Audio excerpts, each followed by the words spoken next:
함께 성장하는 채널 써니즈 구독과 좋아요 부탁드립니다. 조던 피터슨 교수의 이번 강의에서 제가 뽑은 핵심은 맨 마지막 말에 있는 것 같습니다. 좋은 것과 나쁜 것을 구별하기 위해서 여러분이 할 필요가 없는 모든 것을 버리기 위해서 하는 것입니다. 라고 말하죠. 할 필요가 없는 것을 모두 버리기 위해서 조던 피터슨 교수는 무엇을 하는 것일까요? 내용 들어보겠습니다. 나는 내 자신이 하는 말에 많은 신경을 쓰기 시작했습니다. 그 상황이 나의 의지에서였는지 나도 모르게 이루어졌는지 잘 모르지만 나의 정신이 둘로 나눠지는 것을 느낄 수 있었습니다. 실제로 학생들은 자신에게도 똑같은 일이 있었다고 나에게 말했습니다. 그들이 내가 여러분에게 앞으로 설명하려고 하는 내용의 일부를 듣고서는 말이죠. 두 개로 나누어졌습니다. 말하자면 한쪽은 예전의 나인데 말을 많이 하고 논쟁하기 좋아하고 개념을 좋아합니다.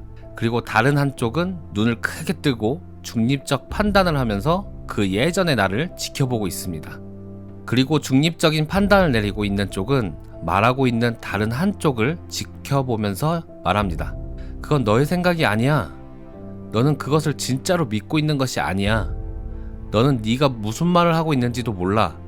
그것은 사실이 아니야. 나는 이것이 아주 흥미로운 일이라고 생각이 들었습니다. 그러한 일이 내 말의 95% 정도에서 일어나고 있었습니다. 진짜 어떻게 해야 할지 잘 몰랐습니다. 이런 생각이 들었습니다. 이상한 일이다. 아마도 내 자신이 분열된 것 같은데? 전혀 안 좋은 현상이다. 내 말은 목소리가 들린다거나 뭐 그런 것은 아니라는 것입니다. 그런 것은 아닙니다. 그것은 사람들은 많은 부분들을 갖고 있다는 것입니다.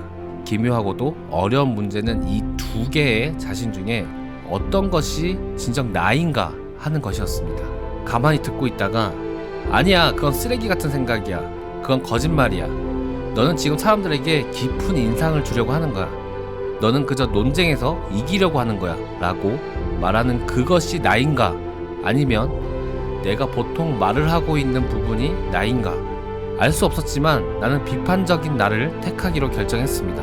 그리고 내가 여기서 하려고 했던 것, 내가 배우려고 했던 것은 내 생각에 말이죠. 나를 약하게 하는 말을 하지 말아야겠다는 것이었습니다. 내 말은 나는 지금도 그렇게 하려고 노력하고 있습니다. 왜냐하면 내가 말할 때 지금 하고 있는 말이 나 자신을 하나로 일치시키느냐 혹은 분리시키느냐, 이것을 항상 느끼고 있기 때문입니다. 나 자신을 하나로 일치시키는 것이 그 상황을 구체적으로 개념화하는 올바른 방법이라고 생각합니다. 왜냐하면 만일 여러분이 할 수 있는 만큼 가장 진실된 것을 말하면 그 말들은 여러분 내면의 깊은 곳에서 나오게 됩니다. 우리는 생각이 어디에서 나오는지 모르기 때문입니다. 생각이 여러분 하부 구조에 얼마나 깊은 곳에서 나오는지 모릅니다. 여러분 존재의 중심부에서 우러나오는 말을 하기 위해서 자신을 생리적으로 하나로 일치시키는 어떤 과정이 필요한지 우리는 모릅니다. 우리는 그 어떤 것도 이해하지 못합니다. 심지어 그것의 구체적인 개념도 잡지 못합니다. 그러나 여러분은 그것을 느낄 수 있다고 나는 믿습니다. 그리고 나는 칼 로저스의 저서를 통해서 그 사실의 일부를 알게 되었습니다. 그런데 그는 위대한 임상의입니다. 왜냐하면 그는 정신 건강을 일부 정신적인 것 혹은 추상적인 것과 육체적인 것 사이의 일관성, 즉 그 두 가지가 일치되는 것으로 말하고 있기 때문입니다. 정신 분석과 임상적 사고에는 일치시키는 것에 대한 많은 개념이 있습니다. 그러나 어쨌든 나 자신을 나약하게 만드는 말을 하지 않는 행동을 시작해야겠다고 결심했습니다. 그리고 그 다음에 벌어진 일은 내가 말하려고 했던 거의 모든 말을 하지 말아야만 했다는 것입니다. 한 95% 정도라고 말할 수 있겠습니다. 그 사실을 인식하고는 아주 엄청난 충격을 받았죠. 이 일은 몇 개월에 걸쳐서 이뤄지고 있습니다.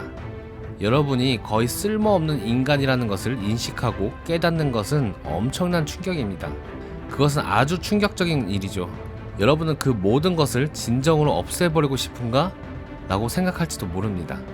5%의 약간의 마른 껍데기를 제외하고 아무것도 남아있지 않습니다. 만일 그 5%가 믿을 만한 것이라면 그것이 바로 여러분이 원하는 것일지도 모릅니다. 따라서 내가 말했듯이 그 이야기는 창세기의 이 구절을 자세히 설명하는 것입니다. 신은 인간의 사악함이 이 세상에 가득하고 인간 마음이 생각하는 모든 상상은 항상 사악한 것임을 보았다. 한번 물어볼 만한 가치가 있는 질문은 바로 여러분의 동기가 정확히 무엇인가 라는 것입니다. 아마 여러분들의 동기가 나의 동기보다는 더 순수할 것입니다.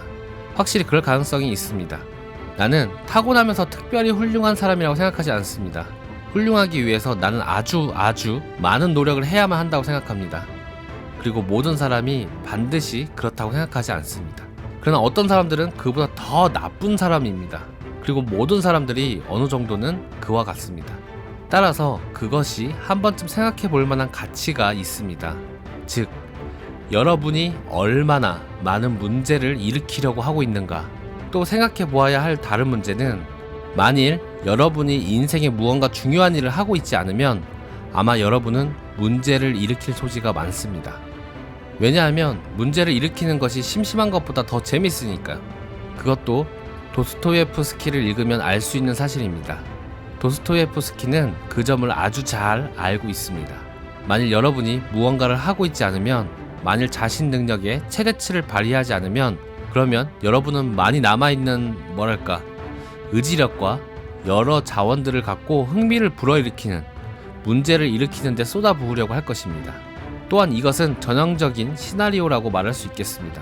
신은 인간의 사악함이 이 세상에 가득하고 인간 마음에 생각하는 모든 상상은 항상 사악한 것임을 보았다. 그 구절이 바로 깊이 생각해봐야 할 문제입니다.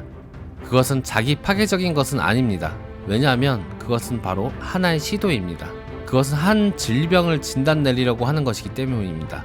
만일 그런 일이 여러분에게도 일어나는 경우라면, 혹은 어느 정도, 즉 10% 정도 혹은 90% 정도 일어난 경우라면 그것을 받아들이는 것은 아주 훌륭한 것입니다. 왜냐하면 여러분은 그 일을 멈출 수 있기 때문입니다. 그 점에 대해 안 좋은 점은 무엇일까요? 여러분의 증오 속에 분명히 존재하는 분노를 포기해야 할 것입니다. 그 모든 것, 그것은 매우 화나는 일입니다. 왜냐하면 그러한 감정들은 매우 매력적이기 때문입니다. 그리고 이러한 감정들은 자신이 완전히 옳다는 독선을 동반하고 그 독선은 그런 감정들과 같은 길을 갑니다. 그러나 여러분은 자신을 비하하기 위해 이렇게 하는 것은 아닙니다. 좋은 것과 나쁜 것을 구별하기 위해서, 그리고 여러분이 할 필요가 없는 모든 것을 버리기 위해서 하는 것입니다.